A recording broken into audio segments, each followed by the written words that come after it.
Halo teman-teman, di video kali ini kita akan membahas praktikum golongan darah. Nah sebelumnya perkenalkan, aku Sabrina Intan Maulida, NIM akhir 046 dari kelas 6B Pendidikan Biologi, Universitas Pendidikan Ganesha. Adapun tujuan dari praktikum ini adalah untuk menentukan golongan darah seseorang dengan sistem A, B, 0 dan juga sistem Rhesus. Oke, kita bahas landasan teorinya terlebih dahulu. Jadi, golongan darah ini merupakan ciri khusus darah dari suatu individu yang terjadi karena adanya perbedaan jenis karbohidrat dan protein pada permukaan membran sel darah merah.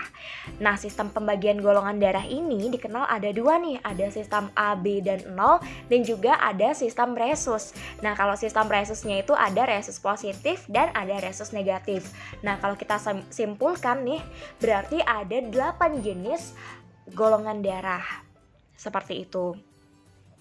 Nah, pembagian golongan darah ini berdasarkan perbedaan agglutinogen atau antigen dan agglutinin atau antibodi pada permukaan sel darah merah. Nah, alat dan bahan yang kita perlukan pada praktikum ini, yang pertama tentunya ada sampel darah, kemudian ada lancet blood, lalu ada tusuk gigi, alkohol swab, anti serum darah, dan juga ada kertas golongan darah.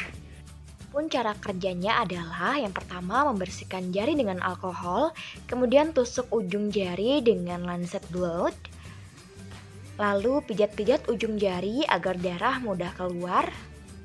Nah, kemudian tempelkan atau letakkan sampel darah pada 4 bagian bulatan di kartu golongan darah. Lalu bersihkan luka tusuknya dengan tisu alkohol. Nah, setelah itu teteskan serum sesuai dengan nama pada bagian uji golongan darah.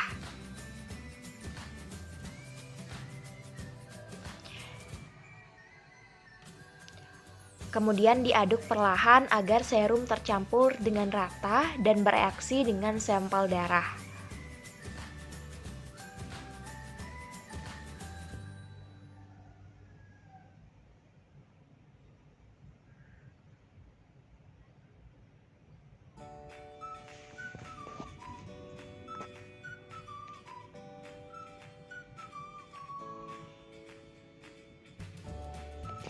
Setelah diaduk, kering anginkan sampel hingga terlihat adanya gumpalan atau tidak.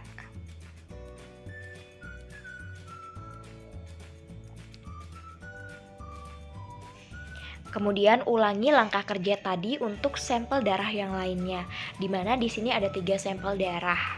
Amatilah hasil uji dari 3 sampel darah ini. Yang pertama sampel darah Ibu Widuri, yang kedua Bu Rita, dan yang ketiga sampel darah Pak Danang. Nah, apakah tipe golongan darah kami bertiga sama? Nah, lalu bagaimana untuk mengetahui orang tersebut bergolongan darah dengan Rhesus positif atau negatif? Nah, jika dia bergolongan darah dengan Rhesus positif, maka akan terjadi penggumpalan. Kemudian jika dia berRhesus negatif, maka tidak akan terjadi penggumpalan. Perlu kita ketahui bahwa mayoritas bangsa Asia memiliki Rhesus positif. Selanjutnya adalah pembahasan yang diberikan soal. Nah, soal pertama itu apakah fungsi dari penggolongan darah? Fungsi dari penggolongan darah itu ada 4. Yang pertama adalah untuk transfusi darah, di mana kebutuhan transfusi darah baik sebagai pendonor ataupun resipien pada kasus kedokteran forensik seperti identifikasi pada beberapa kasus kriminal dan juga sebagai penanda genetik yang menjadi identitas dari seseorang. Yang kedua adalah untuk mengetahui golongan darah seseorang sehingga dapat dijadikan acuan untuk memilih pasangan yang memiliki golongan darah yang sesuai sehingga tidak menghasilkan keturunan yang cacat. Kemudian yang ketiga untuk menghindari penyakit tertentu seperti hemolisis. Yang keempat adalah untuk menghindari resiko penggumpalan darah. Pada transfusi darah, sistem penggolongan darah apakah yang umumnya diperhatikan dan mengapa demikian? bagaimana pendapatnya tersebut. Jadi yang perlu diperhatikan adalah golongan darah sistem ABO ini didasarkan pada adanya antigen dalam sel darah merah atau eritrosit, di mana orang yang dengan golongan darah A itu memiliki antigen A, sedangkan pemilik darah golongan darah B itu memiliki antigen B. Dan orang yang dengan golongan AB memiliki kedua jenis antigen tersebut, antigen A dan antigen B. Kemudian apabila dia golongan darah 0, dia tidak memiliki antigen apapun, baik itu A maupun B. Nah, ketika transfusi darah, jika resipiennya itu bergolongan darah A, maka dia bisa menerima golongan darah A dan 0. Nah, jika dia bergolongan darah B, maka dia bisa menerima darah dari golongan darah B dan juga 0. Nah, ketika dia golongan darah AB, maka dia bisa menerima semua golongan darah, baik itu A, B, AB, dan juga 0. Sedangkan apabila resipiennya itu bergolongan darah O, dia hanya bisa menerima donor darah dari orang yang bergolongan darah O juga. Kemudian merinci reaksi penggumpalan yang terjadi pada masing-masing antiserum yang digunakan pada video praktikum yang sudah kita lihat tadi. Nah, apabila dia terjadi penggumpalan pada serum anti A dan juga serum anti AB, maka orang tersebut bergolongan darah A. Nah, selanjutnya, apabila dia terjadi penggumpalan pada serum anti B dan serum anti AB, maka orang tersebut bergolongan darah B.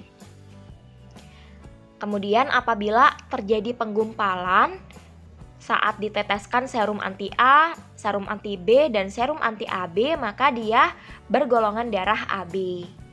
Nah, apabila tidak terjadi penggumpalan pada keempat serum tersebut, pada ketiga serum tersebut, maka orang tersebut bergolongan darah O. Baik, cukup sekian materi yang dapat saya sampaikan. Apabila terdapat kesalahan pada saat penyampaian video, mohon dimaafkan. Dan terima kasih sudah menonton video ini. Sampai jumpa di video selanjutnya.